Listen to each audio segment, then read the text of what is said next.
Olá, seja bem-vindo a mais um vídeo da nossa série. Você realmente conhece o Azure Data Factory? No vídeo de hoje, a gente vai falar a respeito do seguinte cenário. Imagine que você recebeu uma demanda de trazer os seus dados do on-premises e levar para o Data Lake. Processo padrão, processo do dia a dia de um engenheiro de dados consegue fazer, um pipeline de copiar dados. E foi definido o seguinte: quando for ingestão de dados de arquivos CSV, XMS, JSON, que seja, se for um formato de arquivo, você deve tirar da origem e levar para o destino, preservando o formato, preservando o dado, sem nenhum tipo de transformação, sem nenhum tipo de alteração. O que geralmente as pessoas costumam utilizar. Vamos aqui para o nosso ADF. As pessoas costumam utilizar a seguinte abordagem: copiar dados do CSV e sync CSV. Beleza. Dou um preview, ele se comunicou.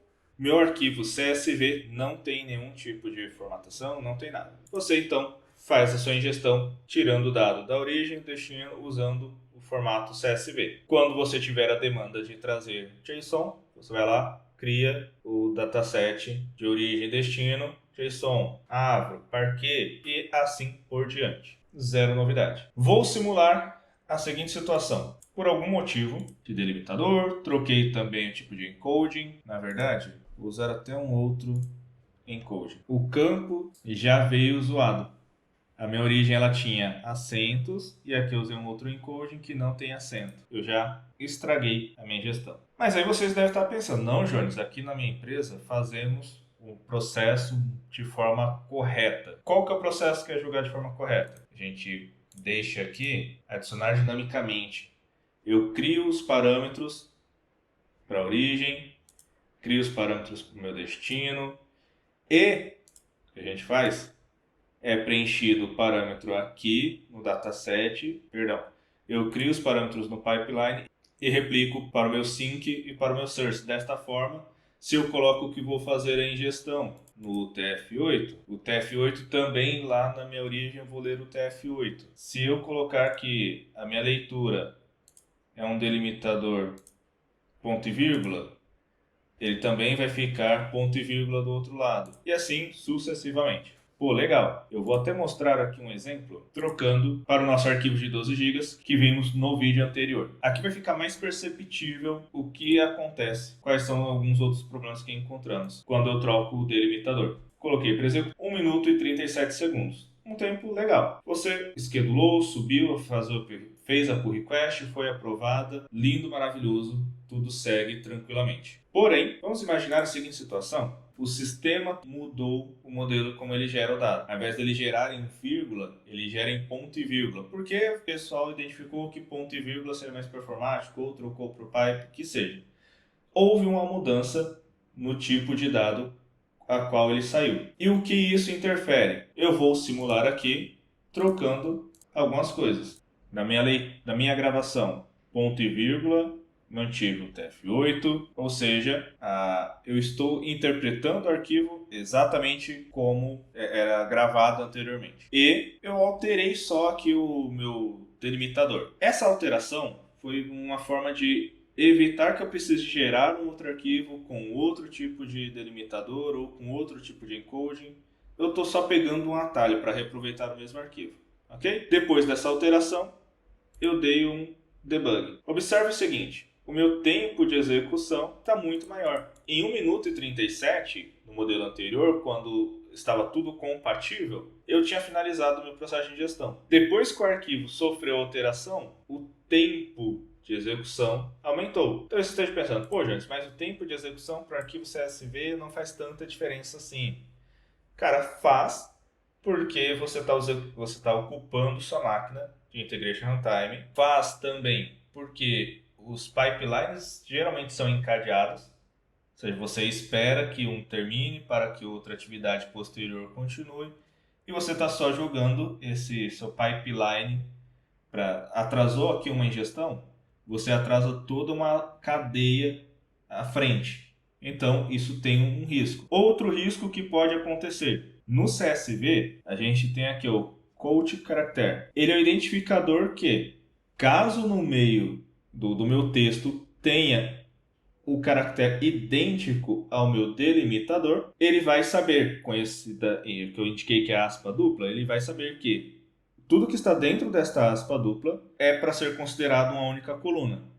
Se eu não tiver este cara muito bem identificado, quando aparecer no meu campo, no meio do texto, um caractere usado para o fim de delimitador, ele vai considerar como um delimitador, vai arrastar essa coluna para frente e aí vai zoar o seu dado. Veja o risco que você traz para a sua operação fazendo isso. Por quê? Pode acontecer do sistema, o ERP, o processo lá que gera o seu dado, deixe de indicar esta coluna. Deixe de colocar esse double aqui, double quote. Ele pode mudar para single. Se ninguém te avisar, sua ingestão já foi zoada. Se mudou o tipo de delimitador, também já zoou. E outra, toda vez que você precisar fazer uma ingestão de dados de um formato de arquivo, a extensão a qual você não tem, você vai ter que criar um novo dataset. Ficando com datasets muito grandes aqui, cara. Se você tiver ingestão de CSV, JSON e Excel, veja que você já tem no mínimo 6 datasets aqui. Porque é um para origem, outro para destino. E isso é ruim. Qual que é a minha sugestão para contornar esse tipo de situação? Vou cancelar aqui. Veja, se passaram 4 minutos e nada de finalizar. Vou cancelar. A minha sugestão é que você utilize binário. Por que a minha sugestão é que você utilize o binário? Por um motivo que eu considero simples. O binário nada mais é do que um Ctrl+C, Ctrl+V do seu dado da origem até o destino. Ele é indiferente para o tipo de arquivo, ele não sofre com alterações. Poxa, meu arquivo trocou aqui, meu arquivo sofreu uma leve alteração. Entenda, são situações que podem ocorrer quando você trabalha com arquivos. E quando a gente trabalha com ingestão de dados, temos sempre que pensar que em algum momento aquele arquivo não estará mais disponível. Então, pense na seguinte situação. Existe uma rotina que todos os dias é gerado um arquivo CSV para você. Eu vou usar o CSV, pois é o mais comum a gente ter dentro de empresas. Todos os dias é gerado um arquivo CSV com o nome dados. Este arquivo é colocado numa pasta de rede e você faz a ingestão através do ADF usando o formato CSV.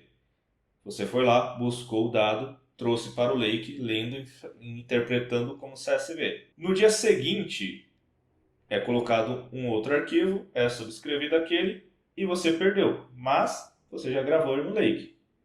E a rotina vai acontecendo dia a dia, todo mundo feliz e sorridente. Porém, no final de semana, que é quando geralmente as coisas ruins acontecem, foi gerado esse dado automaticamente, mas o sistema que gera isso passou por uma atualização, trocou o tipo de delimitador, trocou também o tipo de encoding e trocou que ele não vai mais indicar para você com aquele quote, que é a chave que garante que o texto dentro daquelas aspas duplas vai ser considerado como uma única string. Ou seja, passou por uma grande mudança. Você vai fazer a ingestão sábado, domingo, na segunda, quando você for fazer a análise, seu dado você vai ter percebido que ficou zoado. Por que ficou zoado? Porque você interpretou como CSV e ele precisava respeitar alguns parâmetros específicos. E você perdeu o dado. Porque se você copiou e gravou errado, você perdeu a informação, você perdeu aquele dado. Então veja os riscos envolvidos aqui. Porém, se você utilizar o formato binário, vou dar aqui um debug, você usando o formato binário, você se previne disso, você se blinda disso. Porque o formato binário é simplesmente copiar e colar o dado. Você pensa, pô, Jones, mas ok, eu resolvi a ingestão. Mas e as demais etapas, as demais camadas? Eu sempre recomendo que você tenha um processo de data quality que valide. Poxa, a quantidade de colunas, valide se o seu dado ele tá correto, está dentro do esperado, pois assim você se blinda de eventuais erros de ingestão. E você garantiu que o processo inteiro foi respeitado. E mesmo que, vamos pegar o nosso exemplo ali, da troca de sistema na sexta-feira e ficou sábado e domingo ingerindo dados corretos, você usando o formato binário, você passou sábado e domingo lendo o dado corretamente. No final, na segunda-feira, você percebeu que zoou a sua base de dados, ok? Pensar que você não tem o seu data quality, você não tem um check lá para garantir a integridade da informação, mas é simples de resolver. Por que é simples de resolver? É só você olhar o dado que você gravou e alterar o seu código para este novo formato. E vida que segue, você consegue reprocessar. Coisa que no modelo anterior de ler CSV, gravar CSV, você não consegue reverter este tipo de problema. Você teria que pedir para o pessoal do sistema gerar uma base de dados para você novamente. Perceba os riscos que você acaba assumindo ao usar a leitura com um formato interpretado, diferente de você utilizar a leitura em formato que a gente conhece, que é o formato binário, que não é um formato interpretado, ele aceita qualquer coisa. Desta forma, você evita, novamente, estou sendo bem repetitivo, mas você evita de ter perda de dados, você evita de trazer o dado destruído para o seu ambiente e ter que ter dor de cabeça de procurar o fornecedor do sistema e pedir para que ele reprocesse aquilo. Bom, pessoal, é isso. Espero que tenham gostado desta dica. De novo, vai ser uma série de dicas simples e básicas que eu considero, mas que ajuda um pouco e salva no dia a dia. Caso você queira fazer uma sugestão de um tema para algum dos nossos próximos vídeos, sinta-se à vontade. Eu estou fazendo a série relacionada a Azure Data Factory, porém nada impede que seja falado sobre Synapse Analytics, não só sobre ingestão de dados. Pô, quero tirar uma dúvida sobre Synapse Analytics Serverless, Synapse Analytics Dedicated, Storage Account, como que é feito o processo de custo do Storage Account, como que eu ajudo a reduzir transações, as mudanças de tiers e N outras coisas. Sinta-se à vontade para poder fazer sugestões de vídeos, de temas para os próximos vídeos. Vou colocar na lista, na fila, e assim vou produzindo conteúdos com dicas simples e práticas para resolver problemas do nosso dia a dia. Bom, é isso. Espero que tenha gostado e nos vemos no próximo vídeo.